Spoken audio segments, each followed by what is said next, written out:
from Scott and Rock Island County are here to answer questions. To try to make this as efficient as possible, we ask that you type your questions within the chat box. The questions then will be read by Brooke Barnes of the Scott County Health Department and answered to the best of their abilities by Ed Rivers, Director of the Scott County Health Department, and Nita Ludwig, Public Health Administrator in Rock Island County. After this briefing, we will send out a document that offers the highlights of this call and other public health messages. Thank you very much. Ed, please continue. As you probably know, we've received word of another positive COVID-19 test in Scott County. As we reported, this individual, a middle-aged adult, 41 to 60 years of age, is not a resident of Iowa or Illinois. The case has been determined to be travel-related. The individual is currently recovering in the hospital. Even though we've had these positive tests in the community, they still will not appear in the Scott County case count as it is published by the Iowa Department of Public Health. With communicable diseases, the county in which the resident resides is in charge of the coordination and follow-up. This is much more productive than when follow-up is done with an individual living across the state. While this person is not a resident of our community, this confirms what we've been saying. COVID-19 is in our community. Social distancing remains our strongest tool to help minimize the spread of this disease in the community. We've recorded a video that includes this information. It is currently being posted to our Facebook page and website. It may be of help of you if you're reporting on this information. Have some self-isolation guidance to offer. It's been provided by the Iowa Department of Public Health to help describe when individuals in our communities need to self-isolate. Individuals are asked to self-isolate for 14 days when the following situations apply. You have been on a cruise anywhere in the world in the last 14 days. You have traveled to a country with a level 3 travel warning in the last 14 days. You live with someone who has symptoms of COVID-19 or has tested positive for COVID-19. Self-isolation means stay at home and do not go to school, public areas, or attend gatherings. Do not use public transportation, ride sharing, or taxis. Postpone all travel. Wash your hands often. Delay all non-essential medical appointments until you have completed your 14 days of self-isolation. If you're in self-isolation, you should take your temperature twice a day. You're watching for a fever, cough, or difficulty breathing. Family members or other persons who live in your home may remain in your home, but you should stay in a specific room away from others in your home and use a separate bathroom if you can. As long as you remain healthy, the other persons in the home can go about their daily activities as normal. There's no restriction on their movement. You should not have direct contact with any animals, for example, dogs, cats, pigs, cattle, sheep, or goats, out of an abundance of caution. Arrange for your pets to be cared for and housed outside your home, if possible. Remember, about 80% of individuals infected with COVID-19 will have only mild or moderate illness. If you are ill with a fever or respiratory illness like cough or difficulty breathing, stay home and isolate from others in the house until you have had no fever for at least 72 hours, that's 3 full days of no fever without the use of medicine that reduces fevers, and the other symptoms have improved. For example, when your cough or shortness of breath have improved, and at least 7 days have passed since your symptoms have first appeared. That's all we have from Scott County. Hello, this is Nita Ludwig from Rock Island County Health Department. I'd like to speak a little bit about testing.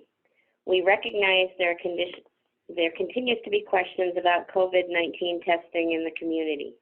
More testing facilities are coming online now, and with all 3 health systems in the community offering some form of drive-through or curbside testing. All testing must come with a medical provider's referral. No testing is being done at either Rock Island County or Scott County Health Departments. We feel that it is important to take time and explain how the testing process works for individuals. If you believe you have symptoms, fever, cough, shortness of breath, call ahead to your provider. Describe your symptoms. Your provider will use a process to determine if you need to come in and be evaluated. Even if you have mild symptoms, stay home. Because private providers are not required to report COVID-19 testing, the Scott County Health Department will not be able to report the number of Scott County residents tested for COVID-19. Only positive results are reported. The procedure is different with the Illinois Department of Public Health. When tests go through one of the 3 state labs, Chicago, Springfield, or Carbondale, local health departments must provide an authorization before a test sample is sent. However, no authorization is required for samples that are tested through private labs. Because of this, the Rock Island County Health Department no longer can report an accurate number of tests that are being done in the community. Going forward, the Rock Island County Health Department will only report any positive cases. And again, to this point, we have had no positive cases reported. Additionally, we can all work to prevent the spread of illness by following the recommendations we continue to share. Wash your hands frequently with soap and water and use hand sanitizers. Cover your coughs and sneezes with your elbow or a tissue. Maintain social distancing of 6 feet. Honor the visitor procedures of hospitals and long-term care facilities to make sure their patients are protected from the spread of the virus.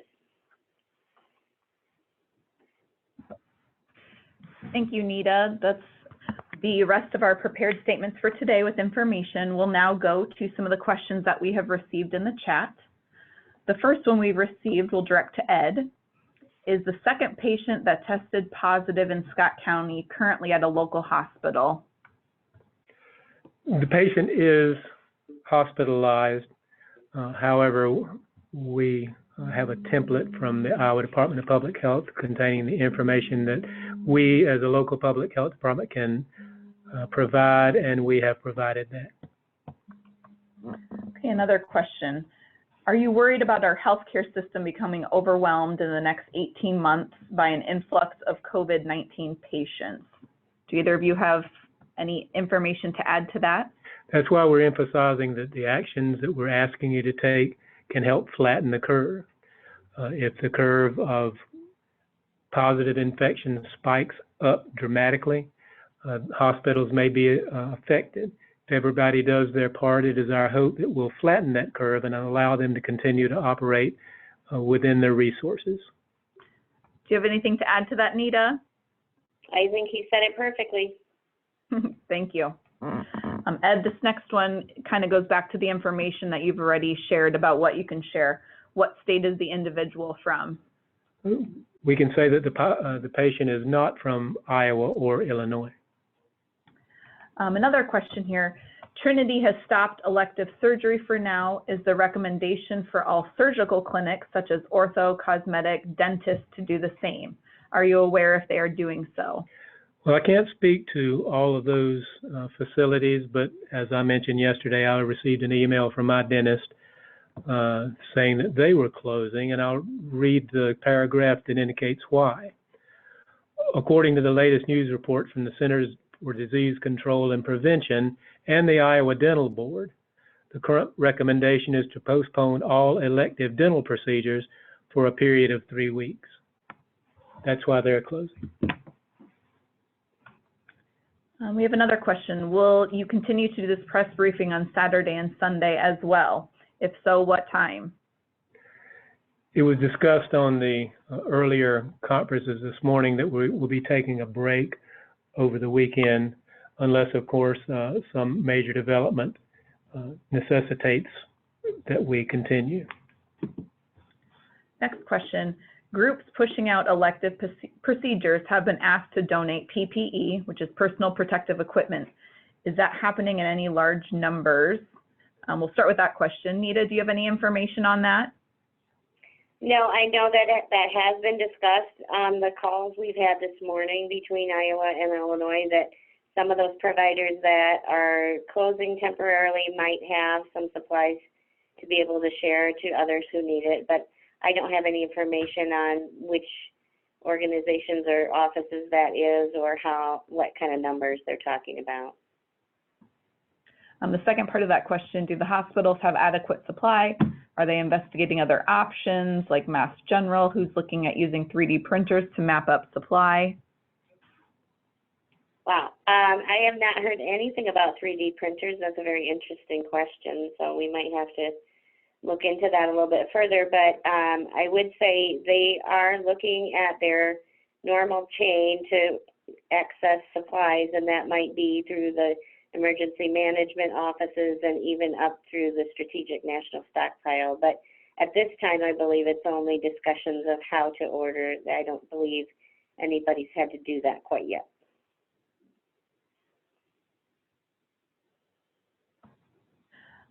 We have a question here. Is anyone surprised a community our size doesn't yet have a local confirmation? Any thoughts on that, Ed?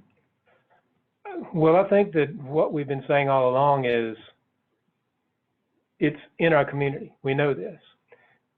The statement that I made at the top of the press conference indicated that 80% of cases are mild.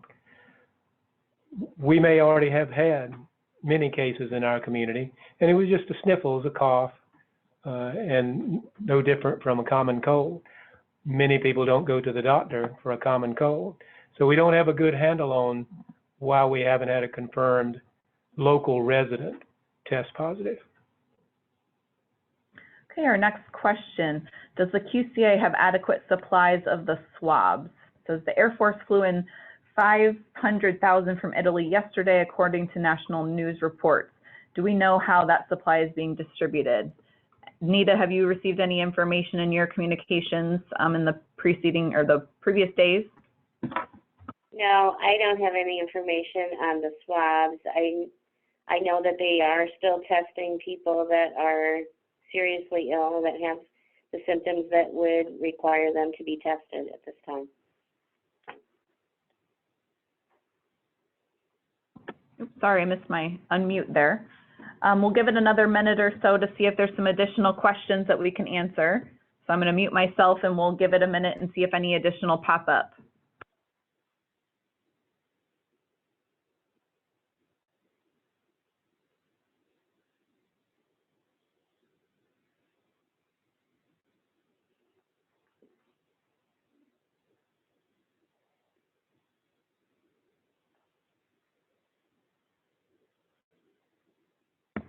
I apologize. It looks like I overlooked one of the questions. We have our screen kind of small here. It says, you overlooked my first half of the question. Did the second what did the second infected patient do correctly? Ed? I believe it was indicated that they did most everything right. They self-isolated, they called ahead, they sought medical treatment, and are being very cooperative with medical authorities. Thank you. We do have another question here. If you are continuing to work in the world, but are unaware if you have been in contact with the virus, should you avoid direct contact with high-risk groups like the elderly? There's a second part to that. Dr. Cass indicated, that was the Barbicus one too. Oh, sorry, we're trying to make sure we have the right question here. Dr. Cass indicated second patient responded precisely as public health officials would hope. What does that exactly mean? So I think you addressed that first part. Yep. We'll go back to the first. If you are continuing to work in the world but are unaware if you have been in contact with the virus, should you avoid direct contact with high-risk groups like the elderly? I think our advice is for the elderly to avoid contact with others if they believe they are at risk. Okay. We have another question. Has Dr. Katz held a press availability today? Dr. Katz spoke with the Scott County Board of Health today. Okay, I think we did get that last question there, just wanting to make sure. Oh, I apologize, additional one popped up here. Have either health departments reached out to the big employers in the area like Arconic and John Deere about ways to keep its employees safe? Nita, do you have anything to add for that? Yes, we have been in contact with John Deere, and they are certainly mulling over the decisions on potentially reducing staff sizes and that sort of thing. And they do have plenty of signage and plenty of the messages that we've been sharing with social distancing and hand washing, both of those things. On the Scott County side, we do have information for business on our website, and we will be sending out information directly to them as well. Okay, as we have no additional questions, we're going to go ahead and complete today's press briefing.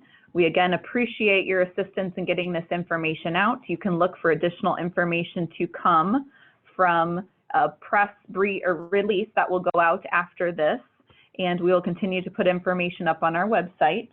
It does look like, as I was speaking, a last question came up, so we'll do this one and then end for the day. If people are home with no symptoms, could you provide help for people who want to bike ride or go outside for a walk?